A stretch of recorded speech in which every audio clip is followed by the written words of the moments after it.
One of my biggest frustrations when I first got into this industry was figuring out how to get organized. Getting organized in this business can be a challenge because there are several different tasks that you will need to accomplish in your day-to-day activities. Now, when you first start out, it's very simple. You prospect as much as you possibly can.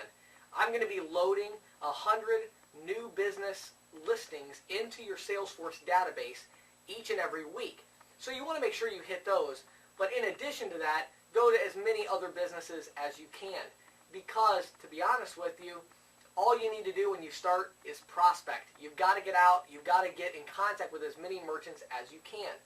However, as your business develops, you will find that not only do you have to prospect for new business, but you have to follow up with the clients that you're working on, the prospects you have. And not only that, you have to do a statement analysis and go back for a final presentation. Also, once you make a sale, you have to have time for administrative work because you have to key that sale in to the back office system. Not only that, you also have to go back and install a credit card terminal. So there are several things that you have to do in this business as you get going. We're going to cover each one in great detail, but first of all, I want to talk about how to set up an organizational system that is flexible and that is specific for this industry. Now, you don't have to do all the things I talk about in this section. This is not required things. I just wanted to share with you the organizational system I've come up with after years of messing around with different organizational systems. It's very different than any other organizational system you'll see out there. It's a combination of many different scheduling books that I've read, but it has its own unique blend for this particular industry. What you have to remember is that in this industry, flexibility is the most important thing in your organizational system. You may walk into a business because you have a follow-up meeting with a business owner. Now, keep in mind that in this industry, you're not normally going to have set appointments. When you walk into a business, they might have told you the owner's name is Bob, and he'll be in here between 2 and 4 on Friday. Well, if you walk in there at 3 o'clock on a Friday, a couple things could happen.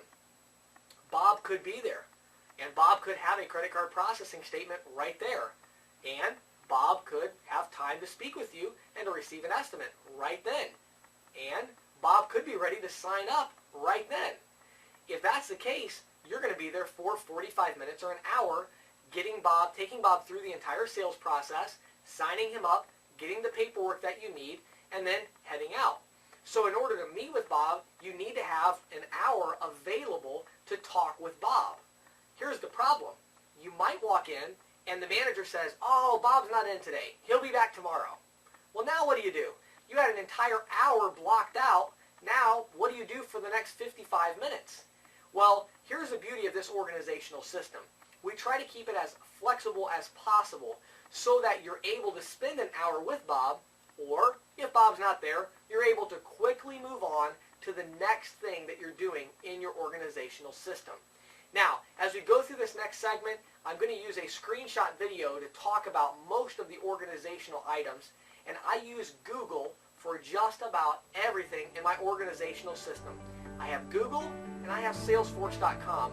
Those two tools integrated together are the most powerful tools you can use to organize yourself to get started in a successful merchant services business.